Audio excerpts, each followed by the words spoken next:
O inglês antigo. Para entender a formação do inglês antigo, é preciso entender a formação da ilha britânica, as invasões do lugar. A ilha britânica foi inicialmente habitada pelos celtas, que vieram do norte da Europa no ano 1000 e estabeleceram-se no lugar. Os druidas, todos os seus rituais, estabeleceram-se no lugar. E quando Júlio César decidiu transformar a ilha britânica numa colônia romana, o latim começou a misturar-se com o celta e passou a ser a língua oficial. Acontece que no ano 407 d.C., Júlio César precisou levar todos os seus soldados de volta para Roma, que Roma estava sendo invadida, precisava de ajuda. E eram mais de 500 mil soldados. Era um exército enorme. E com a ilha britânica desprotegida, estava despreparada para defender-se das invasões dos povos bárbaros ao lugar, que eram os Jutes, os Angles e os Saxons. Com a invasão desses povos, o inglês antigo foi se formando geograficamente. Então, a primeira maneira é geograficamente. Ao norte do rio Hudson, formaram o reino de Northumbria, o reino de Wessex e mais no centro Mercia. Cada lugar tinha um dialeto específico, de povos específicos. Os Anglos, os Saxões, os Jutes e os Escandinavos vieram depois. E aí, pode-se dizer que a formação depende dessas margens, que com a unificação depois com o rei Alfred, passou a mesclar-se. Então, geograficamente é essa, a invasão dos povos e os seus dialetos. Se você for classificar o inglês antigo por uma segunda maneira, você poderia dizer que é um período histórico. Um período histórico compreende da metade do século V até a invasão do Duque de Normandia em 1066, William. Nesse período, houve uma miscigenação maior da cultura e da língua. O rei Alfred, que veio depois, começou a formar escolas e ensinar o dialeto do Wessex.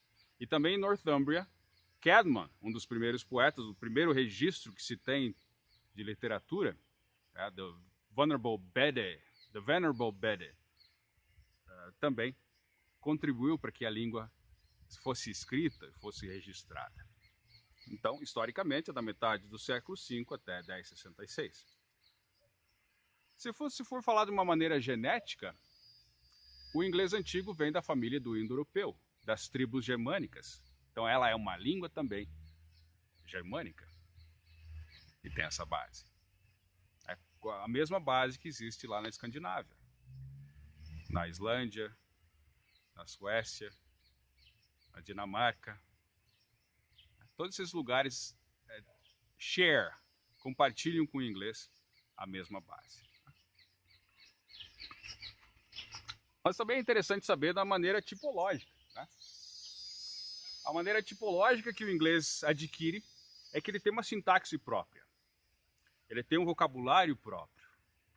Ele tem uma sequência de padrão de verbo, objeto e verbo que se modifica através das gerações. Isso é uma das coisas que pode se estudar. O grande segredo quem gosta de estudar isso são os filólogos, a filologia. Ele sabe que existe o estudo histórico das línguas, como as línguas surgiram, mas existe o estudo histórico do estudo histórico sobre as línguas. Isso que fazem os filólogos. Eles buscam quem começou a estudar o que primeiro. E aí você tem um relato muito grande de como surgiu o inglês antigo.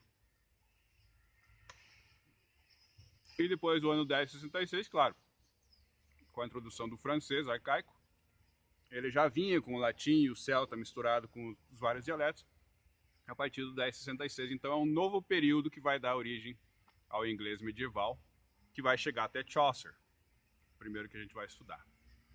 Mas a importância da formação da língua nesse lugar é muito rica e muito vasta. São séculos de história.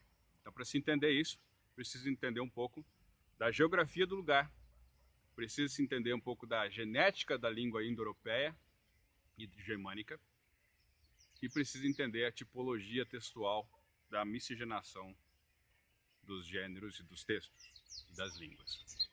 Basicamente, os lugares, se você pegar hoje no mapa de Inglaterra, você tem nomes de ruas, de estradas, de rios, que refletem o povo que invadiu o lugar. E aí você vai ter um registro histórico muito forte. É isso aí. Continuamos na sala.